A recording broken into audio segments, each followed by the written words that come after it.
Hello my dear student, मैं हूं सुधा Gupta, SKV magazine road से आपकी एसएसटी की टीचर। क्लास 10th की वर्कशीट नंबर 41 आज हम सॉल्व करेंगे और ये वर्कशीट 8 अक्टूबर 2020 के लिए है जो हमें करनी है। तो देखिए आज आपको क्या पढ़ना है।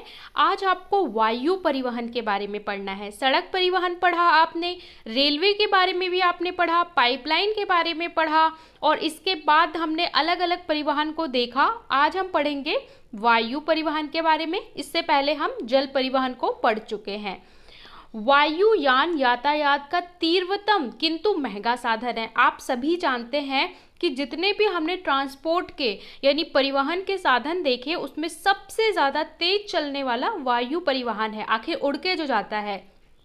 क्या होते हैं वायु परिवहन के साधन आपको पता है, एरोप्लेन, ठीक है, जो जेट होते हैं, फ्लाइट्स होती हैं।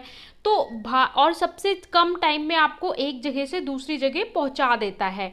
भारत जैसे विशाल तथा व्यापक जलावयिक विविधता वाले देशों में वायु परिवहन का महत्व काफ़ी बढ़ जाता है, क्योंकि भारत आपको पता है एक ऐसा देश है जहाँ पे विभिन्न तरह की जलवायु पाई जाती है। भारत में आप देखोगे कहीं पे बहुत ज़्यादा सर्दी होती है, कहीं पे अगर आप नॉर्थ ईस्ट में जाओगे तो काफ़ी ठंडा होता है और अगर आप गुजरात राजस्थान जाओगे तो काफ़ी गर्मी होती है। कोई एरिया में जाओगे वहाँ बहुत बारिश है, बहुत सारा बाढ़ आता है। तो इस तरह के विविधता वाले देश में वायु परिवहन एक महत्वपूर्ण भूमिका निभाता है और इसका जो महत्व है वो बढ़ता जा रहा है।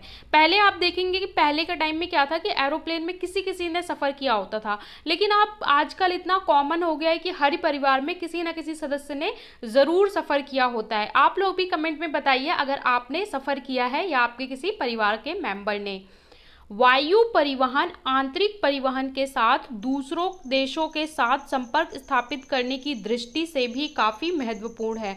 मतलब वायु परिवहन एक तो हमें इंटरनली कनेक्ट करता है देश के अंदर एक जगह से दूसरी जगह, दूसरा अंतर्राष्ट्रीय स्तर पर भी कि एक देश को दूसरे देश में अगर जाना हो तो आप किसका सहारा लेते हो, फटाफट से फ्लाइट में बैठे और दूसरे देश पहुंच गए। यात्रा एवं माल परिवहन के अलावा देश की रक्षा के लिए भी वायु यातायात का विकास आवश्यक है। तो देखिए आपको दूसरे देश जाना है उसके लिए भी वायु परिवहन और देश की सुरक्षा के लिए भी वायु परिवहन काफ़ी महत्वपूर्ण है, क्योंकि आपको पता है कि हमें सुरक्षा जल थल वायु तीनों स्तर पे करनी होती है।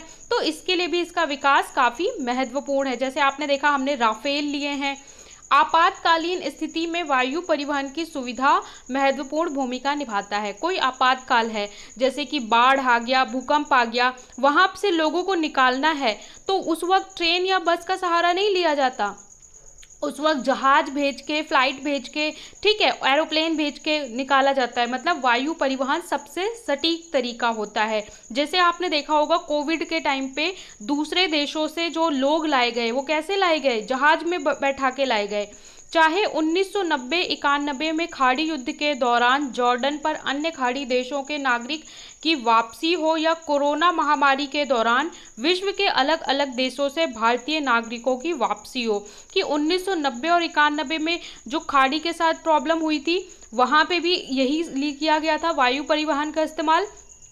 और कोरोना महामारी में तो आपने देखा होगा कि अलग अलग देशों से जो भारत के फंसे हुए लोग हैं उन्हें लाया गया था। कैसे लाया गया था? फ्लाइट यानी वायु परिवहन के माध्यम से। हिमालय के सुदूरवर्ती क्षेत्रों में सड़क एवं रेल परिवहन अभाव के कारण वायु यातायात का सहारा ही लिया जाता है। अगर आप नॉर्थ ईस्ट की बात करो तो इंडिया का जो हमारा मैप है इस वाले एरिया में पड़ता है नॉर्थ ईस्ट, जहाँ पे आपको पता है 7 रानियाँ जो हैं, मतलब कि असम, ठीक है, आपका त्रिपुरा, मेघालय, मिजोरम, ठीक है, 7 सिस्टर्स जिन्हें कहा जाता है, ब्यूटी कहा जाता है। यहाँ पे क्या है कि यहाँ पे सड़क बिछाना, रेल बिछाना काफ़ी मुश्किल होता है। तो ऐसे क्षेत्र में भी वायु परिवहन काफ़ी महत्वपूर्ण हो जाता है, क्योंकि कई उद्गम स्थल होते हैं, कई जहाँ से नदियाँ निकलती हैं, कई ऐसे बीहड़ इलाके होते हैं जहाँ पे पटरी बिछाना बहुत कठिन होता है और ख़तरा रहता है कि कहाँ से ट्रेन पलट सकती है। तो वहाँ पे वायु परिवहन काफ़ी अच्छा हो जाता है।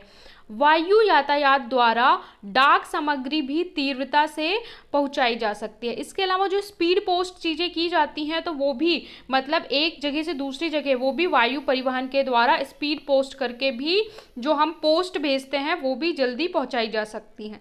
इसके अलावा कुछ चीज़ें वायु परिवहन के बारे में इंपॉर्टेंट फैक्ट्स दिए हैं।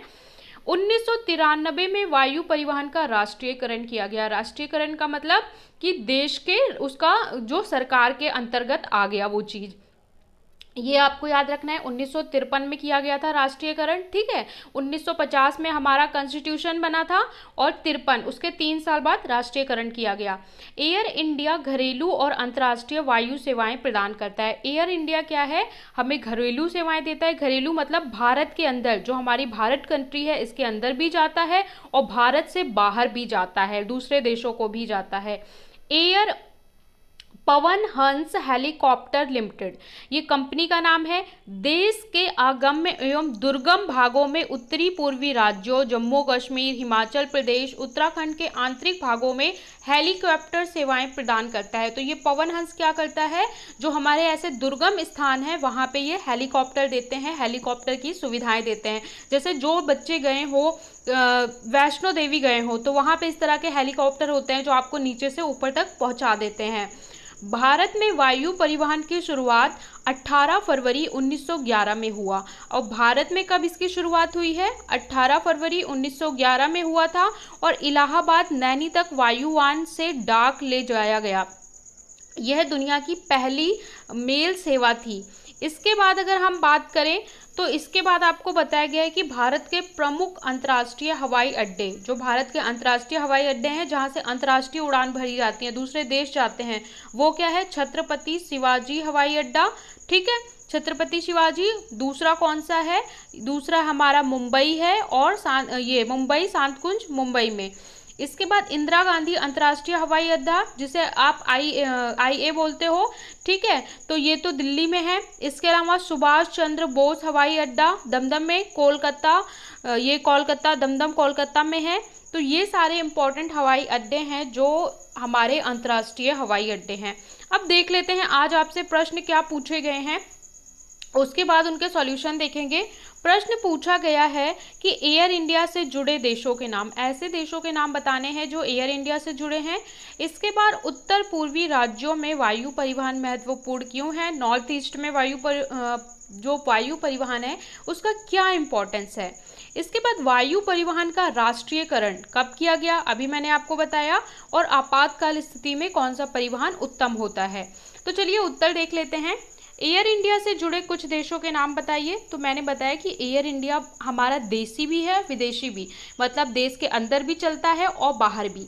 तो एयर इंडिया से जुड़े देश Australia, France, Germany, Canada, America, Nepal, Bhutan, Sri Lanka तथा बांग्लादेश आदि शामिल हैं।